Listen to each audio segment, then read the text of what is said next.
Que a paz do Senhor Jesus esteja no coração de cada um dos alunos da Logos Ensino Superior de Teologia.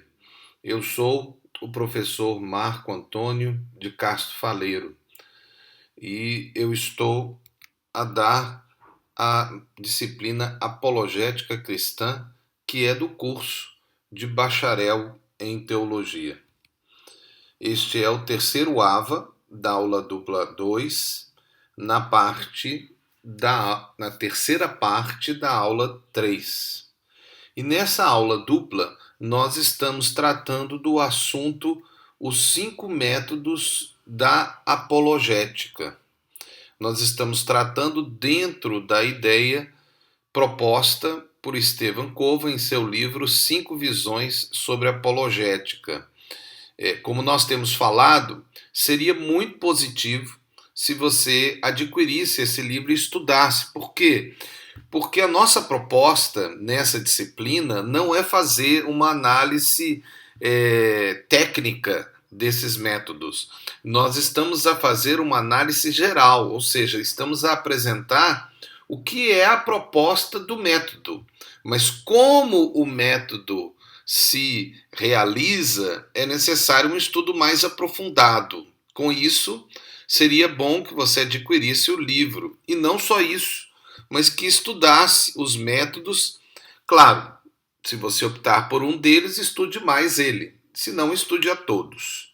Nós já falamos acerca do método clássico e o método evidencial nas AVAs anteriores.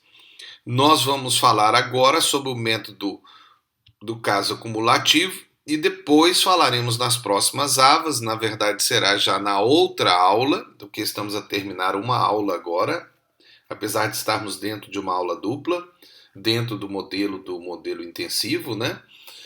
Nós ainda vamos tratar do método pressuposicional e o método da epistemologia reformada.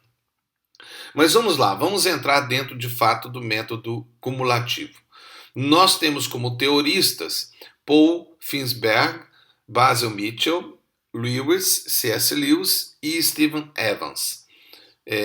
Sem dúvida, C.S. Lewis é um escritor e apologista muito conhecido, né, principalmente por causa dos livros dele, né, e em especial um desse grupo de livros, na verdade uma sequência de livros, né, sobre uma história que chamou muita atenção ao mundo inteiro e se tornou até motivo de filmes, né? E nós vamos comentar sobre isso. Mas vamos lá. C.S. Lewis, que foi um apologista, diante das pressões desse mistério, desse misterioso gargalo que é o problema do mal, esse desafio inaudível da existência humana, simplesmente o encarava de frente. Na sua aula magna em Cambridge, em 1954, após longos e difíceis anos de luta por uma cadeira de titular em Oxford, Lewis assumia-se como sendo de fato nada mais, nada menos do que um homem primitivo ou um dinossauro, que tinha uma consciência bastante clara desse algo errado que há com a humanidade. Em Apologética Cristã, Christian Apologetics, Lewis aponta para o fato de que o contexto do século XX é muito diferente daquele que era da era apostólica. A culpa não mais é vista como um sistema de alarme embutido, que sinaliza erros morais realmente existentes, mas antes é visto como um sentimento indicador de disfunção que precisa ser racionalizado e expurgado a todo custo. Você já percebe aqui a ideia de Lewis da contextualização com o seu tempo, com a sua realidade geracional. Esse modo de pensar predominante é que levou Lewis a procurar formas para despertar o senso de culpa moral no seu público, pois Lewis estava totalmente convencido de que o cristianismo não diz nada a ninguém enquanto as pessoas não se derem conta da sua necessidade de arrependimento. Ele considerava imperativo que a discussão fosse mantida fora do âmbito genérico das doenças sociais e da política pública. Em outras palavras, a discussão deve concentrar-se nos pecados particulares que afligem as pessoas normais. Lewis escreveu mais de 40 livros, vários desses refletindo sobre o cristianismo que havia sido tão marcante em sua vida. Seu interesse era de responder questões existenciais através da fé. Sua apologética, defesa, era uma profunda reflexão sobre o cristianismo, sobre o que o cristianismo havia feito na sua vida.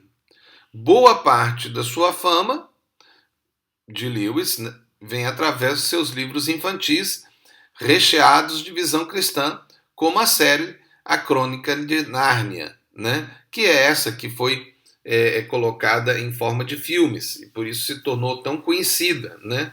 Composta de 7 volumes. O Leão e a Feiticeira, o Guarda-Roupa, o Príncipe Cáspio no Navio da Alvorada, a Cadeira de Prata, o Sogro do Mago, o Cavalo e o Menino e a Última Batalha, todos que foram relançados recentemente pela editora Martin Fontes, principalmente por causa do sucesso dos filmes.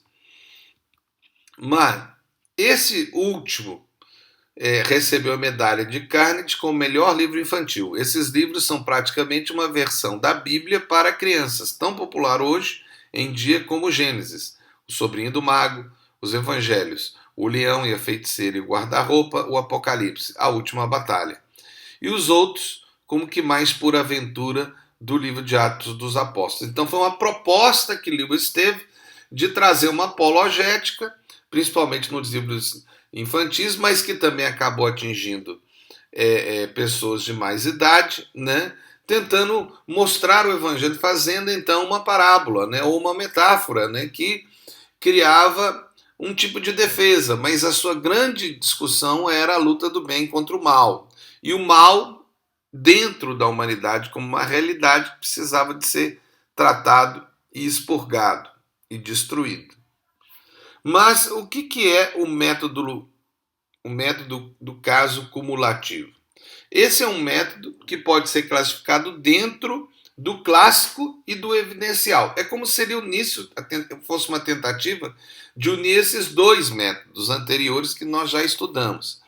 Esse método parte da pressuposição que a natureza do caso, em favor do cristianismo, não é em nenhum sentido estrito um argumento formal, como uma prova ou um argumento de probabilidade. Nas palavras de Mitchell, que é outro grande defensor desse método, o método do caso cumulativo não se conforma ao padrão ordinário de raciocínio dedutivo ou indutivo.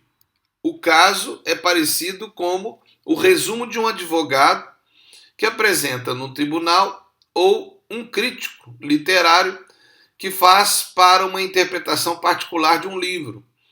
Então, ele busca essa proposta, né, que seria o advogado ou do crítico.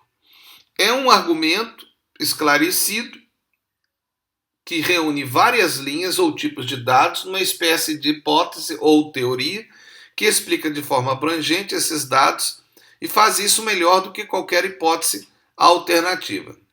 É por isso que Lewis considera que uma abordagem mais ampla do caso é essencialmente para a percepção da verdade, pois nada é totalmente provado ou evidencial, tudo é de alguma maneira cumulativo na conclusão de alguém, ou seja, não é na proposta do caso cumulativo, ok? Não é nem clássico na sua proposta de provar através da teologia natural, nem é evidencial na busca de evidências como prova de uma verdade ou da verdade. Nesse caso, a proposta é que a conclusão vem através de um acúmulo de informações que vão se agregando à mente de alguém até que ela tira a sua conclusão. Essa é a proposta. Por isso que Lewis segue até com os seus livros infantis. Todos sempre chegam a uma conclusão considerando esse método, porque há de acumular de informações que promovem a conclusão. Então veja, essa é a proposta desse método. É claro que quando eu falo cada método, eu procuro enfatizar a proposta do método. Você pode discordar, mas você vai ter que pensar no método. Mas, de fato, foi um método que atingiu, pelo menos pela parte daquele grupo que, naquele período, né, estava a ver a situação dessa nova geração que estava a se formar, que era a geração moderna, né, havia então uma transição, né, da forma de pensar. Então precisava de se contextualizar. Paul Faber, que é outro que defende esse método, né, como nós mostramos os grandes defensores teoristas desse método, ele diz, o metodologismo do caso cumulativo diz que, então ele diz, né, os teístas cristãos estão insistindo que o cristianismo faça melhor uso de toda a evidência disponível do que qualquer outra cosmovisão alternativa em oferta. Quer essa alternativa seja alguma aura visão teísta ou ateísta. Então, é exatamente a busca de alternativas, né? Então, que venham de onde vir, ou seja, acumulando informação. A apologética é necessária porque estamos em um choque de cosmovisões. Então vamos fazer essa ênfase aqui na apologética. Estamos num choque de cosmovisões.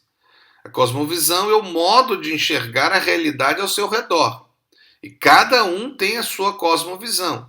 E cada cosmovisão depende da sua geração, da sua idade, né? Depende do seu povo, do local onde ele mora, da cultura dele, da fé dele, né? Ou da fé mais forte que agrega a ele a sua família, a sua própria família, enfim, é o modo de chegar à realidade ao seu redor. Por isso temos diversas visões competidoras no mercado das ideias, tais como o ateísmo, naturalismo, secularismo, materialismo, politeísmo, o cientificismo, o agnosticismo e o panteísmo, e além de muitos outros. Então, essa é uma realidade contextual.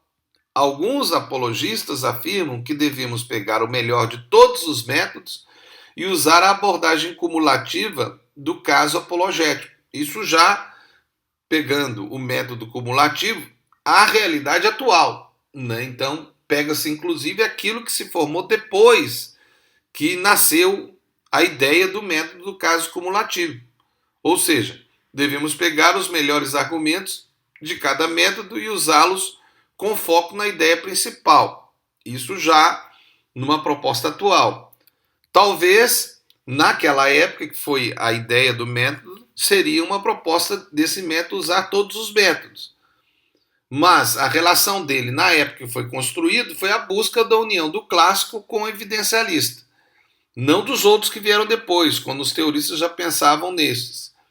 Nesse caso, seria a ideia original de unir a ideia da teologia natural do clássico com as evidências, do evidencialismo, acumulando para uma proposta mais ampla. Mas que hoje pode ser também acrescido esses dois métodos que vieram depois, né, que são métodos mais da época moderna e da época pós-moderna. Então ele ainda é interessante na proposta de unir todos num método só. Mas essa é a proposta desse método. Então fica aí mais um método, né? Você está na disciplina Apologética Cristã e eu sou o professor Marco Faleiro. Esse é o curso de bacharel em teologia da Logos Ensino Superior de Teologia. Deus abençoe. Estamos a terminar uma aula, mas ainda estamos dentro dessa aula dupla dos métodos. Nós vamos continuar a falar ainda dos dois últimos métodos nas próximas avas. Então continue a ver as avas. E se você tem exercícios a fazer, trabalho a fazer, faça. Não deixe tudo para a última hora. Depois o inimigo vai colocar situações que vai te impedir a terminar o que você já deveria ter terminado antes. Então Deus te abençoe, tenha paz, em nome de Jesus. Amém.